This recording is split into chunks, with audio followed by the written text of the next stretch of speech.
El barrio en el que crecí no era el más agradable.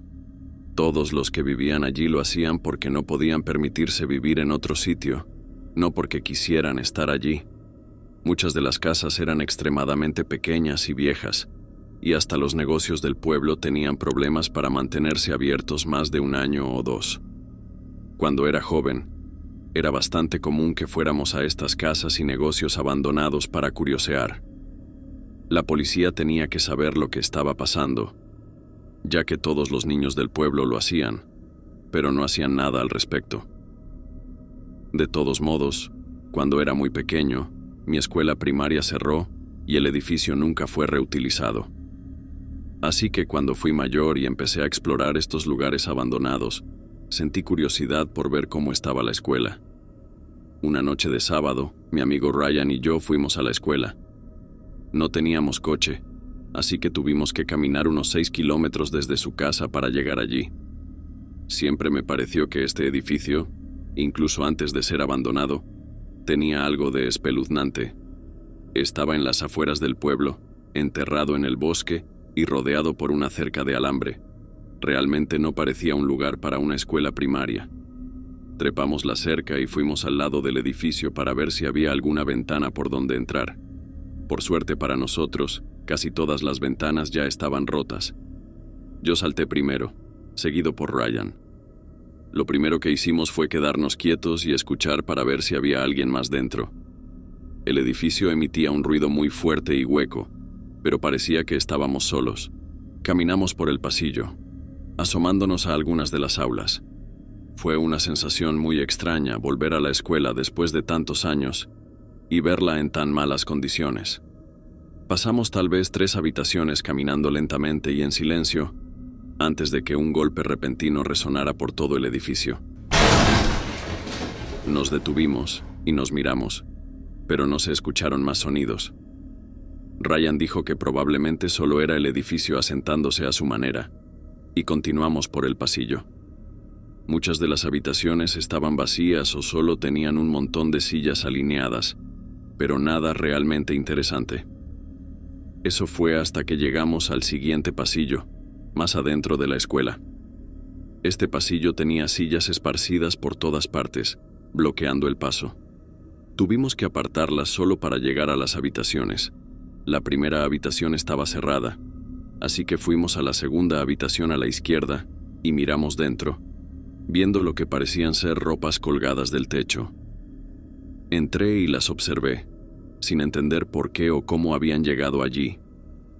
Después de un momento, me pregunté por qué Ryan no había dicho nada y si estaba viendo lo mismo que yo. Me giré y, al mover la cabeza por la habitación, vislumbré una figura en el fondo.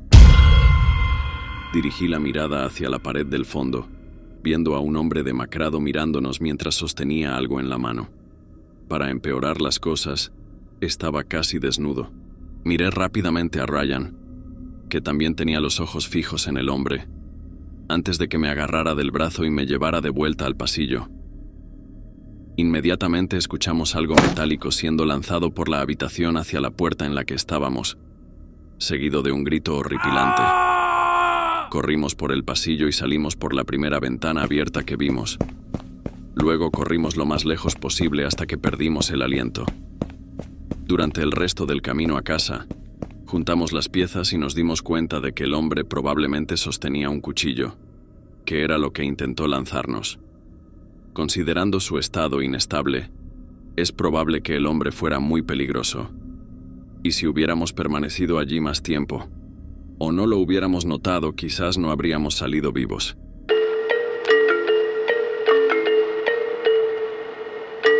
Cuando era un niño, entre los 14 y 16 años, mis amigos y yo solíamos pasar el rato en cualquier lugar que no fueran nuestras casas.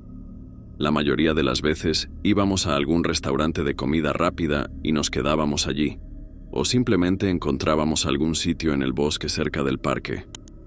Supongo que estábamos en esa edad en la que queríamos estar solos y no tener a la gente vigilándonos todo el tiempo.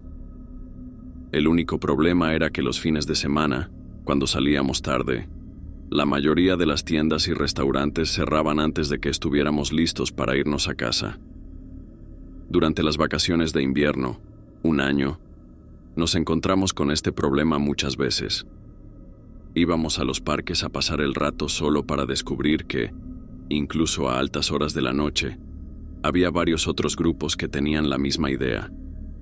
Entonces, una noche, mi amigo JT mencionó la vieja granja de sus padres, diciendo que podría ser un lugar interesante para explorar y que nadie más estaría allí. Lo había mencionado algunas veces antes, pero nunca le dimos mucha importancia hasta esa noche. JT nos llevó a mí y a nuestro otro amigo Paul a lo que parecía el medio de la nada, llegando a una valla de madera. La valla estaba cerrada con una cadena, ya que era una propiedad privada y JT no tenía la llave, así que aparcamos y la saltamos. Desde el borde de la valla de madera, lo primero que me di cuenta fue de que no podía ver la granja. Sí, estaba oscuro y no había luces en ninguna parte, pero ni siquiera podía distinguir la forma de la casa en ninguna dirección. JT empezó a caminar, guiándonos por un camino de grava mientras explicaba por qué sus padres tenían ese lugar. Dijo que era la granja de sus abuelos, pero cuando murieron, la heredaron sus padres. Al parecer, estaba en condiciones horribles y sus padres no sabían qué hacer con ella, así que simplemente la conservaron. Eso fue hace casi 10 años y nadie había hecho ningún mantenimiento ni la había revisado en más de una década.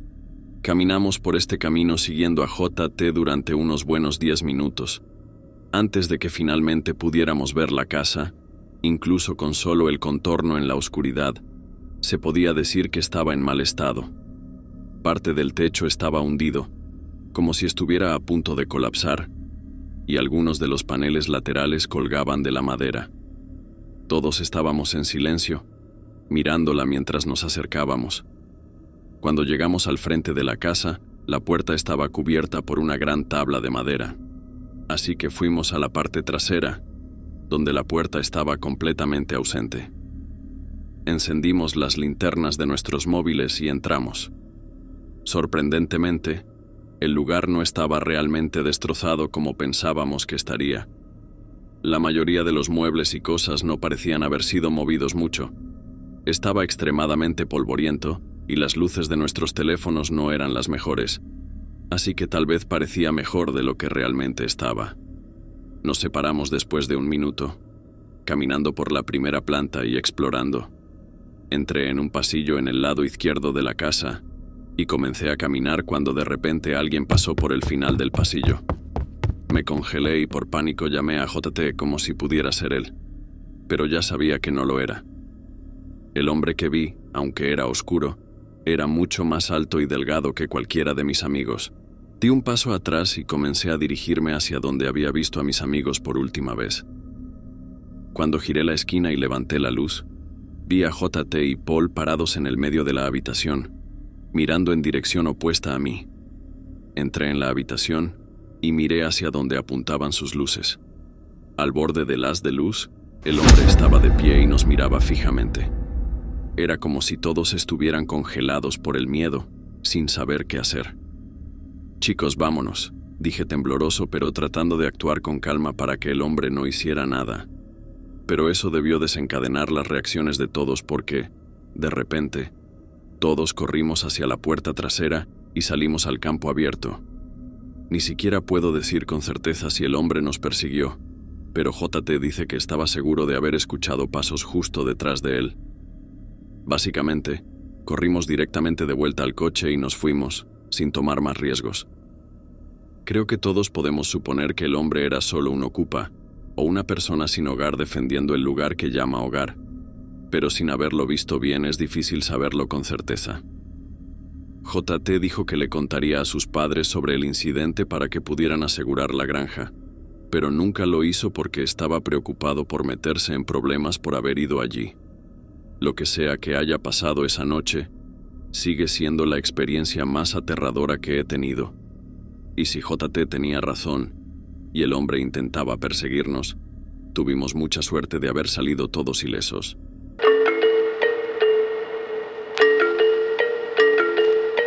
Esto ocurrió hace solo un año.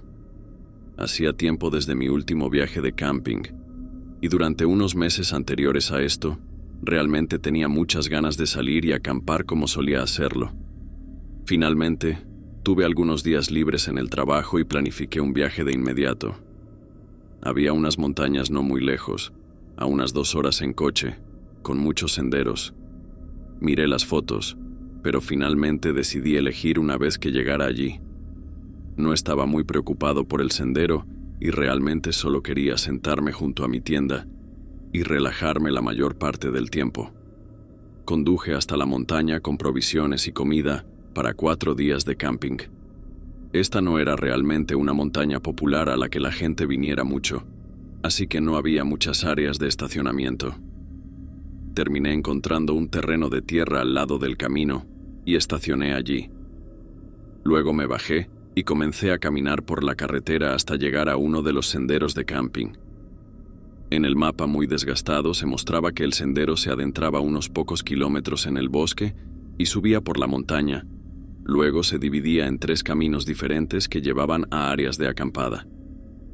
Pensé que esto funcionaría, así que empecé la caminata. Me tomó poco menos de 2 horas llegar a las 3 bifurcaciones. No vi ninguna diferencia, así que simplemente elegí el camino de la izquierda. Aproximadamente 30 minutos después, llegué al área de acampada. Era simplemente una zona abierta con menos árboles. No había nadie más allí, y no parecía que nadie hubiera estado allí en mucho tiempo. Todo estaba tan cubierto de vegetación que, si no hubiera habido un sendero directo hacia este lugar, se vería como cualquier otro punto del bosque. Tiré mis bolsas junto a uno de los árboles y monté mi tienda. Luego me senté en un tronco y almorcé. Después de eso, simplemente me senté escribiendo en mi diario y escuchando a los pájaros. Cuando el sol comenzó a bajar, tuve que encender una fogata para mantenerme caliente, así que me levanté y caminé por el perímetro del campamento para encontrar ramas que usar. No muy lejos de mi tienda, encontré algo extraño, un sendero que se adentraba en el bosque. No era un sendero regular, era claramente un sendero de pisadas, formado por alguien que caminaba esa misma ruta una y otra vez. Por lo general, estos tipos de senderos se cubren rápidamente si no se usan, así que el hecho de que fuera tan claro y notable era raro. Terminé de recoger ramas y preparé la fogata, pero algo sobre ese sendero me hacía sentir incómodo, y quería ver qué era antes de acampar la noche justo al lado de él. Agarré mi mochila y comencé a seguir el estrecho sendero. Cuanto más caminaba por él, más seguro estaba de que alguien había estado allí recientemente. Después de una caminata de 15 minutos, llegué al final. En el bosque, justo más allá del sendero, había una pequeña cabaña. Parecía estar en ruinas y abandonada. La madera estaba astillada, faltaban tablas enteras y la puerta estaba completamente abierta. Me acerqué y miré alrededor, preguntándome por qué un sendero de pisadas llevaría a una cabaña abandonada en el bosque. Estaba demasiado lejos para que alguien simplemente se topara con ella por casualidad. Curioso, me asomé por la puerta. Estaba oscuro adentro y no podía ver mucho, pero podía notar que no estaba vacía. Había cosas allí. Estaba a punto de dar un paso adentro, pero una voz repentina detrás de mí me asustó. «Vete, lárgate», dijo un hombre con tono severo, casi enojado. Me giré y lo vi, de pie a unos 3 metros de distancia. El hombre me dijo de nuevo que me fuera, y sin decir una palabra, hice lo que me dijo. Mientras me alejaba, miré hacia atrás una vez y vi al hombre de pie al final del sendero, observándome para asegurarse de que me iba. Cuando llegué de nuevo a mi tienda, ya era de noche, pero no iba a quedarme allí. Rápidamente recogí todo y me marché, caminando peligrosamente en la oscuridad total con solo una linterna hasta que llegué a mi coche. No sé qué estaba pasando allí, pero lo que más me asustó fue que, de inmediato, supe que el hombre que vi no vivía allí. Llevaba ropa normal y limpia, y no mostraba signos de haber estado en el lugar más de un par de días, lo cual me hace cuestionar por qué estaba allí, por qué necesitaba que me fuera, y cómo se había formado el sendero si él no vivía allí. ¿Había alguien más que sí vivía allí? Todo esto me deja con cientos de preguntas y no creo que alguna vez vaya a encontrar respuestas.